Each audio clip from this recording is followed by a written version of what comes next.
Bonjour, je suis Jonas. Bonjour, je m'appelle Vincent. Bienvenue à toutes et à tous dans cette émission consacrée à la 7e édition du festival Youth is Great. Ce festival consacré à la jeunesse se déroule depuis le 15 avril au Théâtre du Grand Bleu à Lille. Nous sommes ici pour vous présenter le journal du Labo Média, composé de jeunes du théâtre et d'étudiants de l'Académie ESJ. Nos apprentis journalistes ont suivi les différentes représentations qui ont eu lieu jusqu'à aujourd'hui. Interviews et reportages sont au programme de ce soir. Mathilde ouvre cette émission avec une interview du directeur du Théâtre du Grand Bleu, organisateur du festival. Bonjour à tous, donc nous nous trouvons en présence de Grégory Vandal. Bonjour monsieur Vandal. Bonjour Mathilde. Vous allez nous expliquer un peu ce qui est votre rôle en tant que directeur du Grand Bleu. En quoi ça consiste exactement ? C'est une très lourde responsabilité. J'anime en fait le projet artistique et culturel de cet établissement, qui est un théâtre un peu particulier puisqu'en fait il s'adresse aux nouvelles générations. Donc quand je parle de nouvelle génération, c'est de la petite enfance, des petits, des moyens et des grands. Et donc ce festival Youth is Great en fait s'adresse plutôt aux adolescents et à la jeunesse. D'accord. Et donc c'est vous qui êtes en charge de la programmation de Youth is Great. Comment est-ce que ça fonctionne pour vous de sélectionner tous ces spectacles ? Pour moi, il est important de sentir en fait ce qu'est la jeunesse d'aujourd'hui. Et donc du coup, moi j'ai un peu passé l'âge aujourd'hui, donc j'ai des enfants qui sont adolescents et j'essaye de rencontrer aussi des adolescents et de les interroger sur ce qui les intéresse, quelles sont leurs préoccupations. Et donc à partir de ça, voilà, on discute aussi avec l'ensemble de l'équipe du Grand Bleu et on détermine en fait des orientations sociétales, voilà, puisque la jeunesse aujourd'hui, elle ne va pas forcément très bien puisqu'après le confinement, c'est un peu compliqué. Et du coup, voilà, on se pose pas mal de petites questions et après moi je vais aller voir des spectacles, je vais rencontrer des équipes artistiques et je fais des choix en fonction des thématiques qui sont proposées. Donc cette programmation que vous avez suivie pendant tout ce festival, elle correspond à des questions que la jeunesse se pose aujourd'hui. Voilà, et donc on a fait une programmation d'une petite dizaine de propositions artistiques, de spectacles pluridisciplinaires, théâtre, musique et danse pour la jeunesse. Et comment ça se forme justement une bonne programmation ? C'est quelques années d'expérience professionnelle et puis c'est vraiment voilà ma sensibilité. En fait, à chaque fois que je vais voir un spectacle, j'essaye de me mettre dans la peau d'un jeune adolescent et puis j'écoute aussi beaucoup le public. Voilà, j'essaie d'écouter un peu ce que racontent les jeunes gens quand ils ont vu un spectacle. Et voilà, donc en fonction du projet que nous défendons, en fonction des orientations artistiques, du projet culturel que nous défendons, je fais des choix artistiques qui me semblent être les meilleurs. Après, c'est pas moi qui juge, après c'est les spectateurs bien entendu, mais voilà, j'ai l'impression que ça s'est plutôt pas trop mal passé pour cette édition, de cette 7e édition du Festival Youth is Great. Et maintenant que le festival va se clôturer, c'est quoi la suite pour le Grand Bleu ? C'est quoi la suite pour le Grand Bleu ? C'est d'imaginer la prochaine programmation de la 8e édition. Alors, elle est déjà très avancée puisqu'on travaille en fait de saison en saison, de septembre à juin. Et donc du coup là, on a terminé la saison, on va terminer la saison en cours. Donc on est en 2022, donc on va faire 21-22. Et donc nous avons imaginé la saison 22-23. Et maintenant, je vais commencer à réfléchir, à travailler sur les projets de la saison 23-24. D'accord, merci beaucoup en tout cas pour votre temps. Merci à vous et j'espère que vous allez passer d'agréables moments dans ce festival. On l'espère aussi. Merci. Merci Mathilde pour cette interview. Pour compléter notre série de reportages sur l'accessibilité du théâtre, Benjamin et Merlin nous emmènent dans une visite pour personnes malvoyantes des décors de la pièce de Histoire de France. Dans le cadre du festival Youth is Great, organisé par le Grand Bleu, nous vous emmenons dans les coulisses de la pièce Histoire de France. Merlin et moi-même avons accompagné le public non-voyant lors de la visite tactile de la scénographie de la pièce de Amin Adjina. Circulaire et toucher les différents éléments pour que vous ayez une idée du décor. Ça vous dit ? Ouais.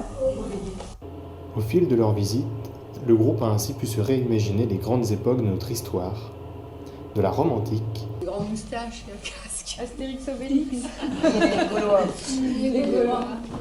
aux mouvements sociaux et étudiants de mai 68. Là, par contre, c'est vrai que c'est pas C'est pas tombé. Nous avons aussi eu la chance de nous entretenir avec l'équipe artistique. Elle a réalisé un vrai travail de terrain afin de rendre acteurs les élèves de la France entière de leur propre histoire. Est-ce que c'est vous qui avez choisi les sujets que les élèves allaient aborder ou pas? En fait, on envoie une liste de questions à des collèges et des écoles primaires qui viennent voir le spectacle dans les lieux où on joue. Et ensuite, eux, ils répondent. Et donc, à chaque fois, c'est des réponses différentes, suivant les villes où on va et suivant les théâtres. Ouais. Donc, en fait, on ne choisit pas ce qu'ils disent, mais on leur pose des questions. Voilà. Il y a des thématiques qui sont qu'est-ce qu'ils aimeraient changer absolument, la plus grande, qu'est-ce qui changerait absolument. Et après, il y a des thématiques qui sont le rapport au prof, quelle nouvelle matière, le rapport à la cantine, le rapport à l'égalité, ou même entre élèves, qu'est-ce qu'ils aimeraient développer. Cette promenade aux quatre coins du plateau aura permis à l'ensemble des non-voyants et non-voyantes présentes d'anticiper ce qu'ils allaient entendre durant la représentation. En effet, leur sens du toucher plus développé que la normale leur a permis de mieux s'approprier la pièce. Vous voulez toucher le canapé? Et là, vous avez Mais l'équipe ne s'est pas contentée d'utiliser la scénographie pour se réapproprier la grande histoire, mais aussi le journalisme afin d'intégrer les Françaises et Françaises à cette réécriture. La vidéo, c'est vraiment sous forme de micro-trottoir et c'est l'envie de poser la question, comme c'est le peuple qui est la thématique comme ça qui traverse le spectacle, c'est d'aller interroger comme ça, par ce média-là qu'on dit le micro-trottoir, c'est là où on a les vrais gens. Et c'est d'interroger cette forme-là et de la mettre au théâtre. Et là, on a été sur des sites, interroger des personnes lambda sur qu'est-ce que ça leur évoquait et de voir aussi la mémoire collective. Comment elle se peuple, quelles sont les images qui viennent, est-ce qu'elle fait vraiment histoire pour eux ou est-ce que c'est très flou? Un spectacle qui, au vu des applaudissements en fin de représentation, semble être un franc succès tant chez le public voyant que non-voyant. Toujours en immersion, Raphaël, Jonas et Mathilde nous proposent désormais un reportage sur le spectacle Like Me, un spectacle plutôt original qui se joue dans un lieu très inhabituel, une particularité qu'on vous laisse découvrir. L'odeur du chlore, les cris et les clapotis, les pieds nus qui frôlent le sol rugueux. Les spectateurs du Grand Bleu ne partent pas pour un cours de natation, mais bel et bien pour le spectacle Like Me, un décor très particulier pour évoquer la sphère des réseaux sociaux et le besoin de reconnaissance.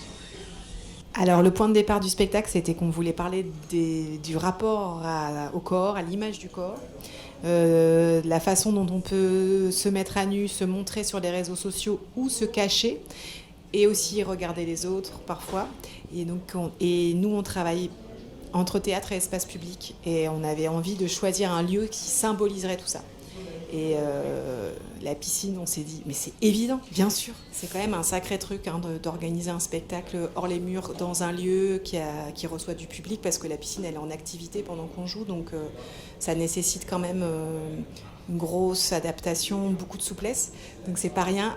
L'idée n'est pas du tout de dire les réseaux sociaux, c'est mal.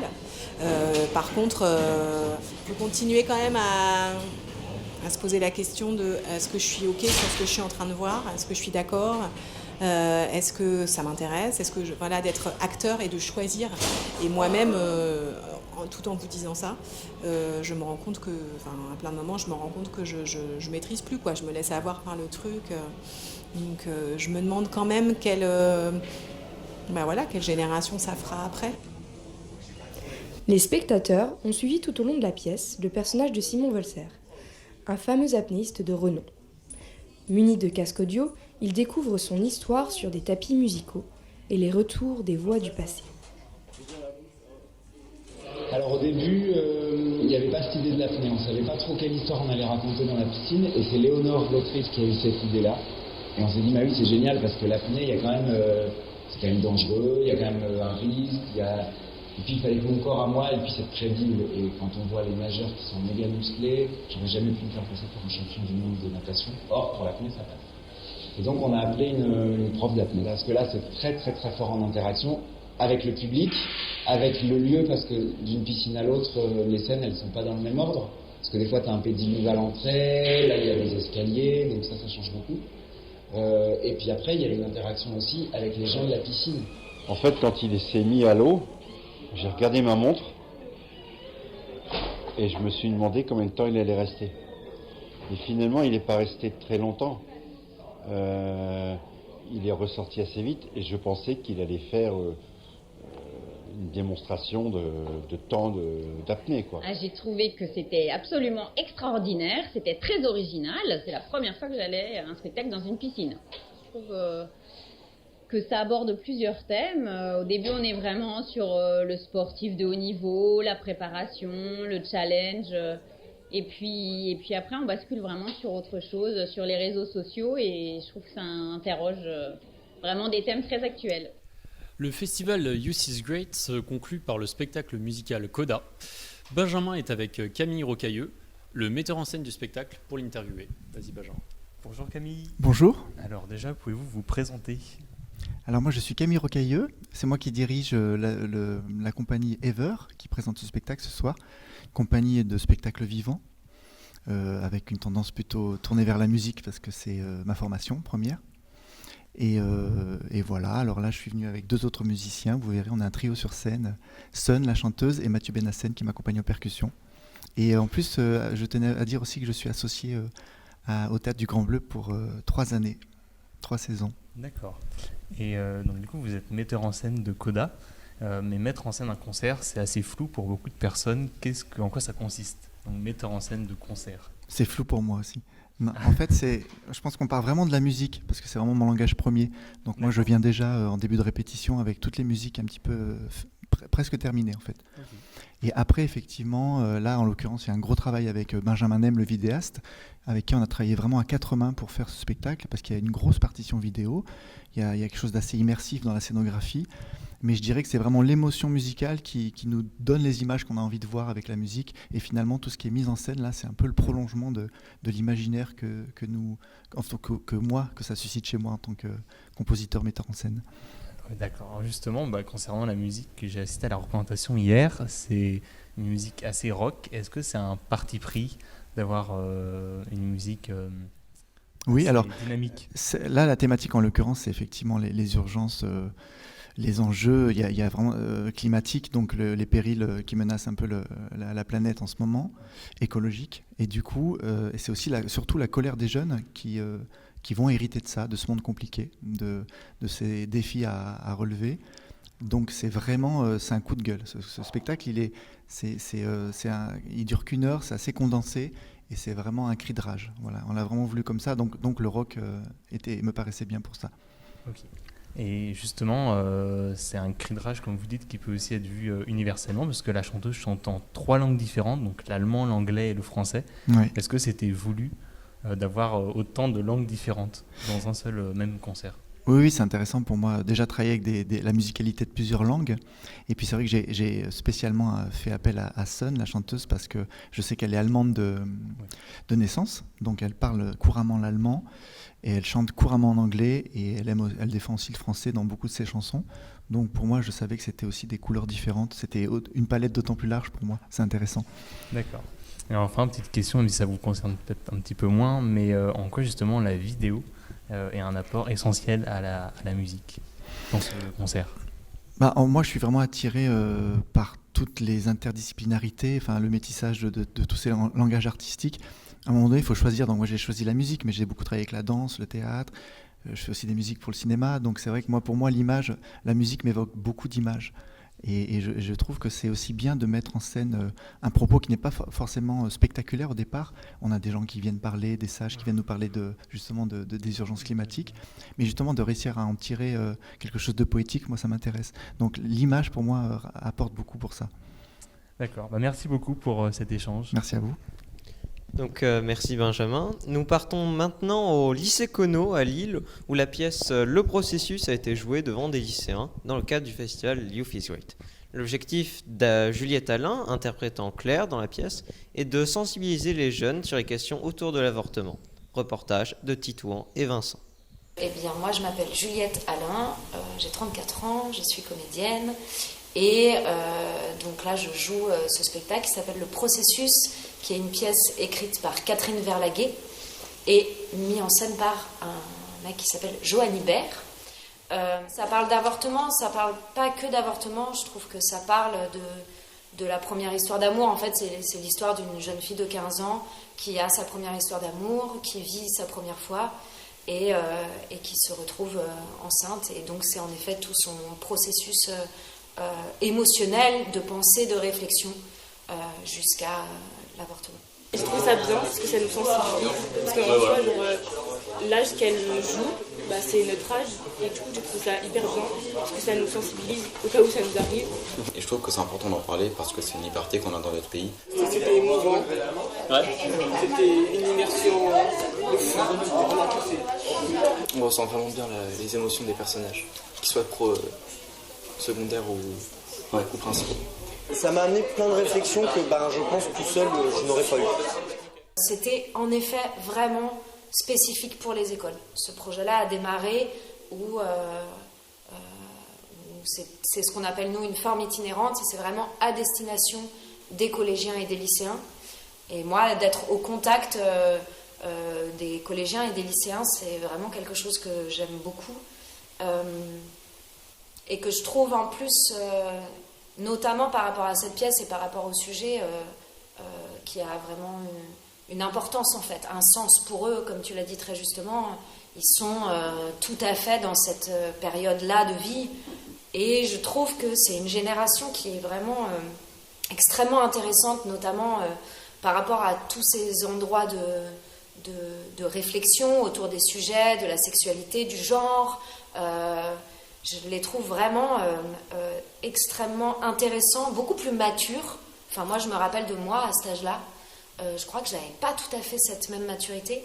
Et en effet, dans les réflexions, là, dans le débat, et j'en ai eu plein d'autres. Par exemple, il y a une fois, j'arrête la pièce et puis je commence le débat et il y avait un groupe de mecs, et je comprends, c'est un peu les bons gars du lycée, quoi. Et puis il y en a un qui lève la main tout de suite et qui dit en fait moi je voulais dire que vraiment ça se passe exactement comme ça, je suis en train de traverser ça avec ma copine et c'est ça qui se passe. Boum quoi. Voilà. Un truc je fais, ah ouais d'accord, ok, donc toi tu es très courageux. Très bien, et évidemment le débat il s'est élevé. Il y a parfois il y a des adultes qui me disent ah elle est quand même Claire, elle est très mature quoi. Et je leur dis mais franchement, allez regarder les jeunes parce qu'ils le sont, quoi. Suzanne, Lorraine et Merlin ont rencontré 3 acteurs participant au projet Bunker. Ils nous expliquent le processus de création de ce spectacle collaboratif fait avec des jeunes. Je m'appelle Léo et j'ai 15 ans. Du coup, je m'appelle Clara, j'ai 16 ans et je participe au projet Bunker. C'est un projet de théâtre participatif. Ensemble, on va construire une pièce de théâtre. Donc notre sujet, c'est, comme le nom l'indique, c'est un bunker. On est 11 adolescents enfermés dans un bunker suite à une catastrophe climatique. Et on doit survivre dans ce bunker à plusieurs. On est 11, à la base on devait être 12, mais au final on est 11, dans un bunker de 37 mètres carrés, 37,5 même, je crois. Et on se questionne sur qu'est-ce qu'on fait là, comment on va vivre les 10 ans qu'on doit passer là, est-ce qu'on va vivre les 10 ans déjà, ou est-ce qu'on va sortir plus tôt, etc. Et on a parlé de la thématique de l'écologie parce que c'est ça qui nous a amené à devoir rentrer dans un bunker et nous confiner là-dedans pendant 10 ans. La thématique de l'enfermement, de la folie, etc. et du rapport aux autres aussi dans un espace continu. En vrai, je suis hyper contente d'être là parce que c'est une autre approche du théâtre. J'aime bien cette approche plus directement scénique plutôt que textuelle. Alors généralement, dans la première partie, on s'échauffe, on fait du théâtre classique, entre guillemets, on fait des petits exercices, etc. Et l'après-midi, on travaille sur le projet. On discute sur les thèmes qu'on pourrait aborder, on cherche des manières de présenter ces thèmes, on joue avec les éléments du décor. Pendant les séances, on fait des trucs très très variés. On fait du théâtre pur et dur, on écrit des trucs. On peut faire plein de trucs, comme à un moment on a joué sur les ombres, on a fait des masques, etc. Puis des fois on s'organise sur le bunker, sur ce qui va se passer dans l'histoire, et voilà. De quel sujet vous allez parler dans votre pièce un petit peu? Quelles sont déjà les pistes que vous avez? On sait déjà qu'on sera plus dans l'abstrait que dans le matériel, puisqu'on va plus traiter de comment chacun perçoit le bunker, qu'est-ce qui peut hanter chaque personne, surtout les questions de deuil qui est quand même important, puisque chacun se demande si sa famille est encore en vie, etc. Et puis comment égayer tout ça, parce que c'est très triste aussi. Surtout de ce qu'on peut ressentir en restant enfermé longtemps avec les mêmes personnes et sans savoir quand on va ressortir, etc. Genre vraiment sur les émotions. J'imagine qu'on t'a parlé du projet comme tu viens de nous en parler. Comment tu t'es dit que tu allais y participer et comment tu en as entendu parler du coup? Du coup, c'est ma mère qui m'en a parlé parce que je cherchais à refaire du théâtre et j'étais très enthousiaste parce que je voulais vraiment... c'était très intéressant de construire une pièce de théâtre.